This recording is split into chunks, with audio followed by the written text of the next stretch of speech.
يا حياتي يا فؤادي يا عشيقي يا ودادي يا قصيدي يا مرادي يا نشيد الأغنيات يا نشيد الأغنيات.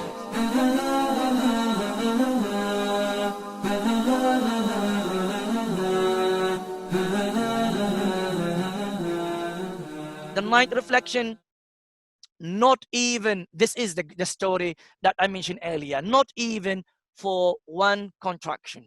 Now the pain that the mother gets when at the time of the birth. Now I'll tell you the story. It's a great story. Today I got a call from one of my dear friends. He said to me, please, can you add this story in the talk today? I really liked it because we talked about it before. I really liked it and I would like to hear it today as well. And here we are. We're going to repeat this story again. The story goes back. Please have patience with me and enjoy this story. And may Allah subhanahu wa ta'ala, before I start the story, make me and you, my dear brothers and sisters, able to do more than this person, the person that we're going to talk about him.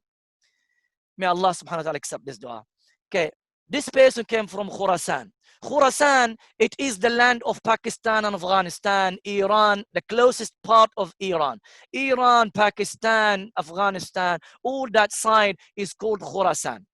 Khurasan, the district of Khurasan. He came all the way from Khurasan, walking, no camel, no horse, no donkey, walking on his legs, on the feet, walking all the way from Khurasan. Entered Iraq. From Iraq, he entered Asham, Jordan. From Jordan, Asham, he entered Saudi. From Saudi, all the north of Saudi, Tabuk, and going all down to Medina. From Medina, went all down to where? To Mecca. How many thousand kilometers? I'll tell you, nearly over 3,000 kilometers. Nearly, over than that. He went all the way. The story is authentic. The story was narrated by Imam al-Bukhari in his book Al-Adab al-Mufrad, not as-Sahih, Al-Adab al-Mufrad. And all the way in Hajj. He arrived in Hajj walking all the way, performed all the Hajj. Wallahi, I'm sure everyone did Hajj, or most of you did Hajj. I did Hajj. 5 days are killing. 5 days are very hard. First start with Tawaf, going to Mina, staying the Yawm al-Tarwiyah, the very hard day in there, very hot.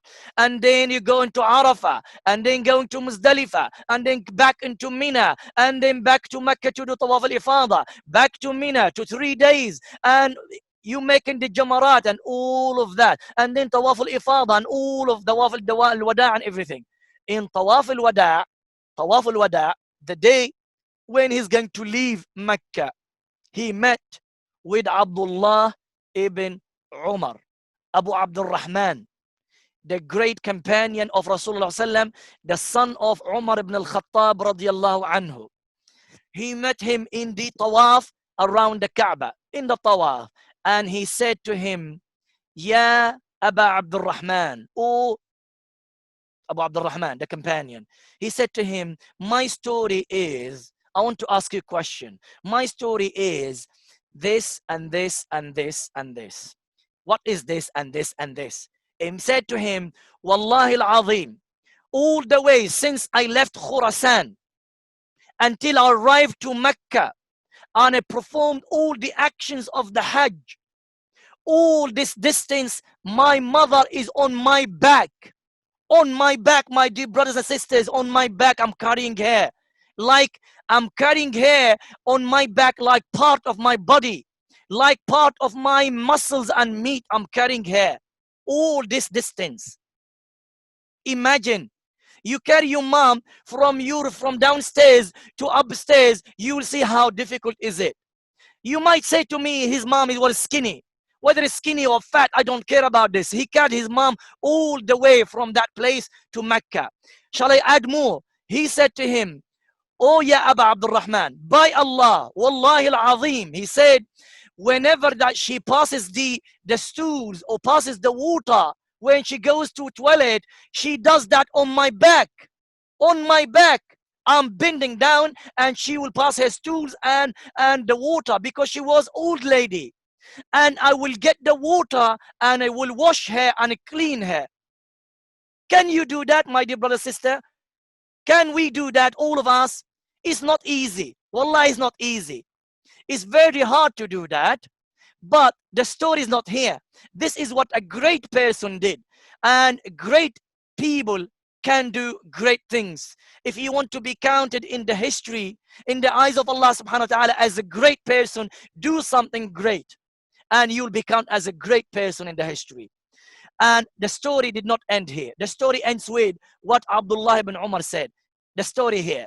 He said to him at the end, now he told the story, he did not ask the question. He said to him, Ya Aba Abdul Rahman, Atarani jazaytuha? Do you think I have fulfilled my debt towards her? This is the question. I smile at my mom. I feel that I did everything. I sent to my mom some money. I feel that I did everything. I give to my mom. I sent to my mom some clothes from here, some gifts. I feel that I did everything. I go and visit my mom. I feel that I did everything. I will make dinner for my mom. I feel that I did everything. That is nothing. That is nothing, my dear brother and dear sister. Whatever you do in this dunya, whatever you do in this dunya will not be enough, will not be sufficient, will not be equal to her effort when she made you, she had you in her stomach and gave birth to you and everything. Atarani jazaytuha? Do you think that I have fulfilled my debts towards her? Abdullah ibn Umar, the great companion, said to him, Kalla, la, no, my dear friend, no. Not even for one contractions that she had when she had the pain, when she was about to give birth to you. And mothers knows what it means. And I advise my dear brothers and sisters, I advise something might be strange. Well, I advise you to have this.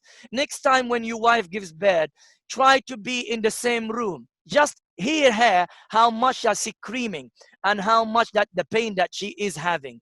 And just to experience that, to see it. See that. And you'll see, then you remember your mom. I'm not saying this to have mercy upon your wife only. I want you to have this, to have mercy upon your mom. You're having mercy upon your wife. Oh, miskina. Oh, sorry. You're raising your hands and making dua and making a ruqya and doing everything. Oh, in this and that. And you're really in that emotion. What about your mom? Why you don't remember your mom? She did the same thing. She did the same thing. More than that. Your relation with your mom are stronger than relation with your wife. Why don't you remember that? That's something that we need to remember. Okay, the 10th reflection, and it is the last one here.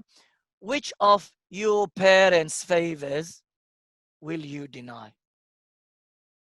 This reminds you what you read in Surah Al-Rahman. فَبِأَيِّ آلَاءِ رَبِّكُمَا تُكَذِّبَانِ.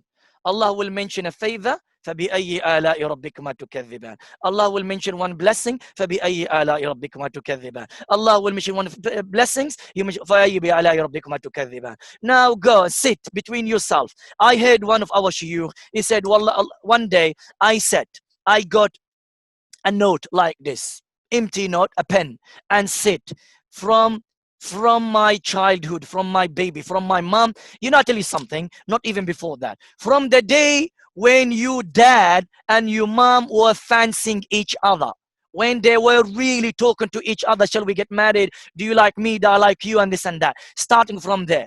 You know, that is an effort. In my opinion, that's an effort as well. She made the effort to get the right husband. He made the effort to get the right wife. And then they have the relation, she became pregnant, and so on the story until now. Until the time, if she died, until the time that she died, if she's still alive, until now. فَبِأَيِّ آلَاءِ, your mother تُكَذِّبَانِ. Which of your parents' favors will you deny? I don't know.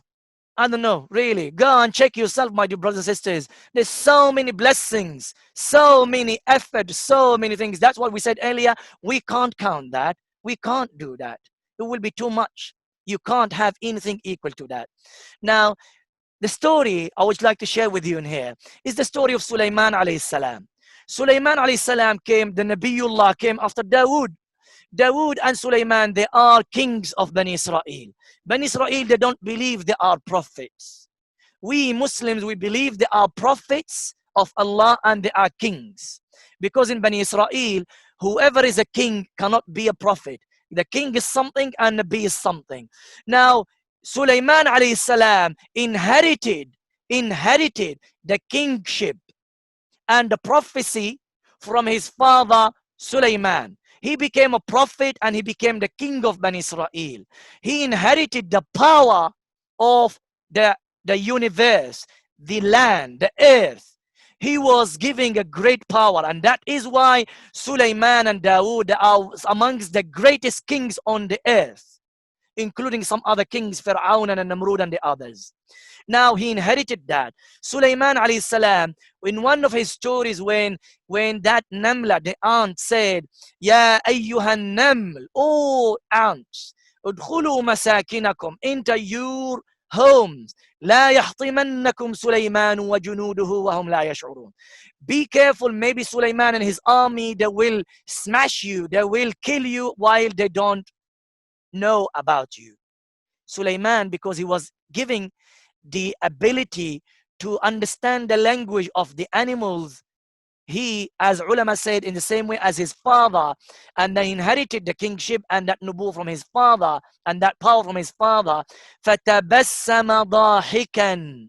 He smiled to what the Namla, the ant, said because of her statement. وَقَالَ, and he said, Rabbi, my Lord, Ya Allah, Ya Hayy, Ya Qayyum, Ya Sami', Ya Allah, Rabbi, awzi'ni, enable me, give me the ability, make me able, an ashkura ni'mataka, to appreciate, to be thankful, your ni'mah, your bounties upon me, upon us. Ni'mataka, the ni'mah, the first ni'mah, that he is a Muslim. He is a believer. He knows Allah. That is the first ni'mah. أن أشكر نعمتك التي أنعمت علي. That the bounties, the ni'mah, the blessings that you favored and you blessed me with. أنعمت علي وعلى والدي. And upon my parents. Now, where is Sulaiman's mother to do with what Sulaiman inherited from the father? Where is it? Nothing. Sulaiman's mother was not even mentioned in the Sunnah, a hadith. Sulaiman's mother has nothing to do with all of this, what he inherited, the kingship and the nubuwah and the ability that Allah gave him. Nothing to do with that. But he remembered, and what we said earlier, which of your parents' favors will you deny? Sulaiman alayhi salam did not forget anything. He is not denying anything. He's remembering that, and he's showing the appreciation, and he's being thankful and grateful to Allah subhanahu wa ta'ala for that. And that is the mother. They say in the history, I'm sure that you heard that, whenever there is a great person, male, there will be a great female behind him. That's a saying. Now, Nabiullah Sulaiman, he mentioned his mother. He wants to show you, I came from my father. My father was there, or I was there, because my mother was married to him. Otherwise, how will be born? We are not like Isa. Isa, the only one, was born from a mother.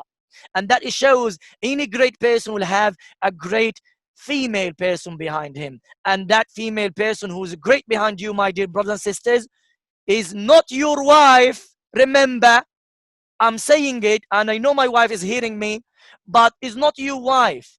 We do a lot of effort and takes the credit, the wife. The first person who takes the credit is your mom. Your mom, the one who made you. Your mom, the one looked after you. Your mom, the one who spent all the effort, hardship upon hardship, until you became a man. That is the credit goes to her first. So every great person will have a great lady behind him, and we all have a great people behind us, and that is our mothers. May Allah bless them. May Allah forgive them. May Allah have mercy upon them. May Allah grant them Jannatul Firdaus. May Allah make us with them together with the Nabiyyin wa Siddiqeen wa Shuhada wa Salihin in Jannatul Firdaus. Now, this is the end of my main reflections, but I have the conclusion, and then I have just some lessons that learned from this talk. The conclusion, my dear brothers and sisters, do not wait to get old. Now, my dear boy, the one I was telling about his story earlier, keep it up. Keep it up, my dear young boy. Okay, Adam, you can hear me now because you promised me you get to listen to the lecture. Keep it up and do not wait until you get old to continue or to start being good towards your mom. For those brothers and sisters, for those youth, don't wait. Don't wait until you get older. Now you need to make the change. Now you need to make the effort, and do not wait, because you don't know whether you're going to be granted, you're going to be giving the life, or you're going to be taken, your soul will be taken away. You don't know. Even if your soul will be there, you don't know whether your mom's going to be alive or it's going to go away. So this is something important from now. Remember it. My ayah, or my reminder for this title, is the saying of Allah subhanahu wa ta'ala in Surah Al-Ahqaf. وَوَصَّيْنَا الْإِنسَانَ بِوَالِدَيْهِ إِحْسَانًا. Another instructions, another order, another command, another obligation from Allah subhanahu wa ta'ala towards the parents. إِحْسَانًا. Physically, emotionally, verbally, with all the actions. إِحْسان, with everything. Alive, if they are alive, or they are dead. Everything. You have to perform it in all the ways. حملته أمه كرها. Your mom, do not wait until when we say until, don't wait. حملته أمه كرها ووضعته كرها.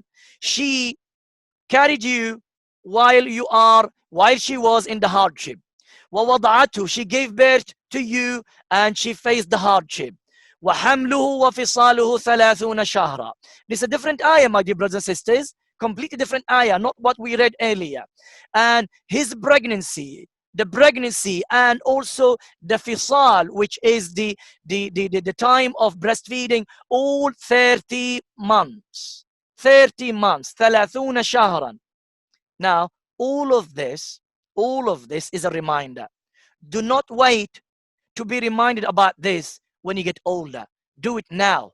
As that little boy that I mentioned earlier. حتى إذا بلغ أشده.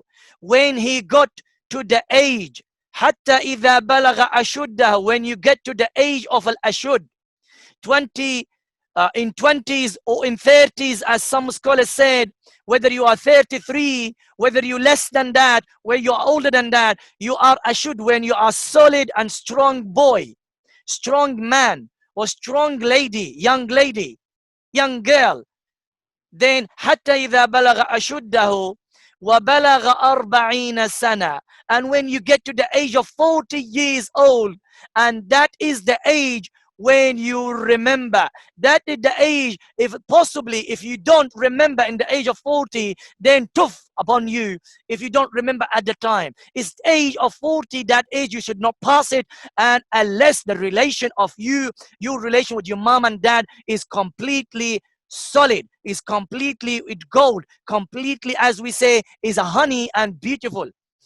Then don't wait until you get older. حتى إذا بلغ أشده, until you get to the age of 30s, or بلغ 40 سنة, when you get to the age of 40 years old, and you know the pain started, kidney started, stomach started, the stomach started coming up, and we know the age of 40 what happened. You know what after 40 will happen. Those who are above 40, they know. Ask your doctor, will tell you. Then he remember, or she will remember, قال ربي, oh my Lord, ربي اللهم, اللهم, oh ربي, يا رحمن يا رحيم, ربي أوزعني, again, enable me, أن أشكر نعمتك, to be grateful, to be thankful to your ni'mah, oh my Lord, that you made me to remember at this age, the age of 40, التي أنعمت علي, that the blessings that you put upon me, وعلى والدي, you remember your parents, you thank Allah of your parents, what they did for you, وأن أعمل صالحا, that I do good deed, ترضاه, that you pleased with, وأصلح لي في ذريتي, at that age you remember what you did to your parents and you asking Allah to fix your children as well, because your children that start giving you a hard time, they might give it to you before the age of 40, they might give it to you up after age of 40, but you remember at the time you get a difficulty in life. Oh my God, is that how I was with my mom and dad? May Allah forgive me. Rabbi awzi'ni an ashkura ni'matak.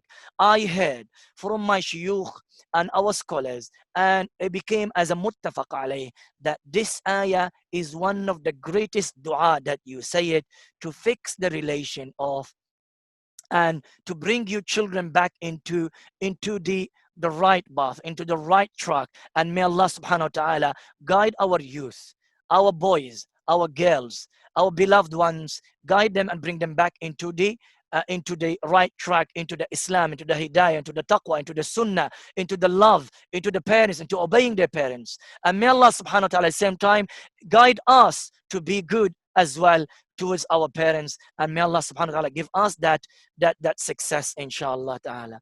Okay, now lessons learned from this reminder or this course or this particular session. You have no choice. Again, as I said last time about the father, no choice, my dear brother, sister. It's a command, it's an order, it's an obligation. In the same way you make qiyamul layl, in the same way you pray 5 daily salah, in the same way you make the fast Ramadan, in the same way you give you zakah, in the same way you keep yourself away from haram, from drinking, from stealing, from killing, in the same way you need to obey, you need to have a birr, you need to have ihsan, you need to keep ties with your mom and your dad.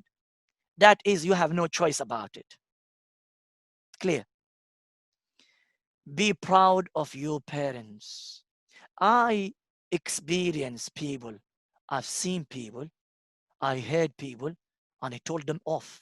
My relation went wrong with those people. I don't care. I don't care. If you're not good with your mom and dad, you're not going to be good with me. I don't want you to be my friend, because if you have goodness in you, you'll have it for your mom and dad. I heard that from some people. You need to be proud of your parents, your mom and dad. My ummi, abi, they're my parents, regardless how they look like, regardless their shape, regardless their education, regardless whatever they are in, my mom, my dad, even if they are with no teeth, even whatever they are, they're your parents. Be proud of them. Just a ibadah for you, my dear brother, dear sister. It's a ibadah. Mention them. Mention them and be proud of them. We proud of our wives all the time. You take your wife with full respect to everyone. You go around the supermarket with her. You showing off her beauty and all of that. Fine, alhamdulillah, Allah granted you a beautiful wife. Yeah, take my mom with me. I show off my mom with me and go around with her, go to the park with her. Be proud of her. Why your wife only? Why only wife all the time? Why when you go outside in camping and garden or walking around or supermarket or central London or eating picnic here and there, that old lady or that old man, miskin, oh, they're going to keep us behind. Oh, you know what? I have friends, they're going to talk about football, this and that. No. Be proud of your mom and dad. Take them with you and mention them. Wherever they go, they are with me. That's what you should do. The mother's love is never ending.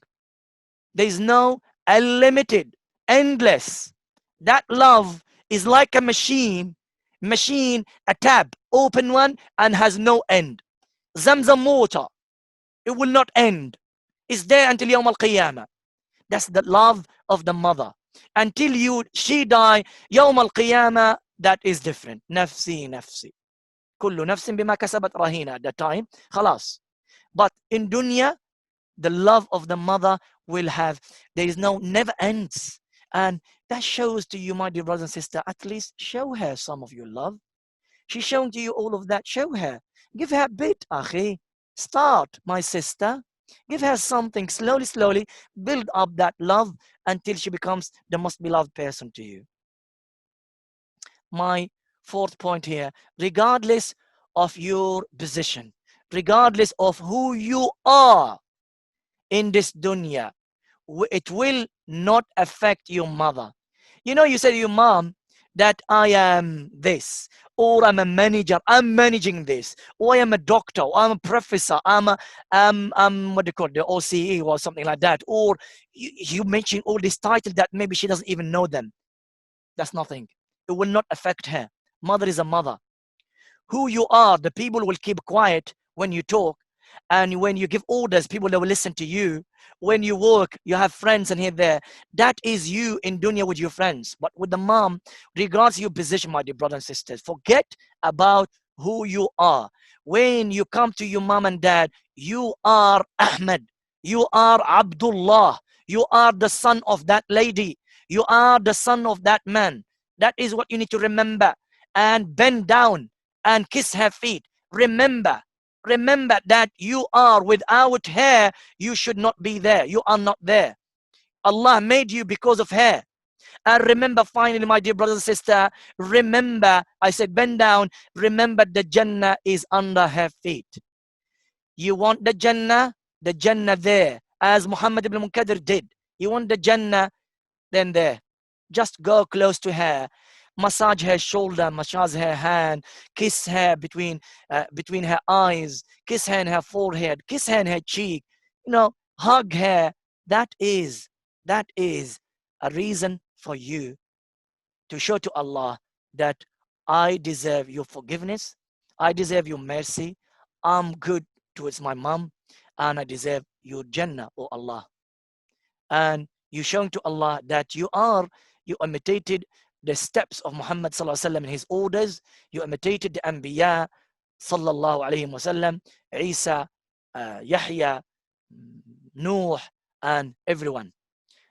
Okay, now we came to the end. So this is for you, my dear brothers and sisters. What can you take away to implement? I will leave it to you. So may Allah subhanahu wa ta'ala enable me and you to take all what we had today in a good way, the good one, the good things, to implement in our life, inshallah. يا حياتي يا فؤادي يا عشيقي يا ودادي يا قصيدي يا مرادي يا نشيد الأغنيات يا نشيد الأغنيات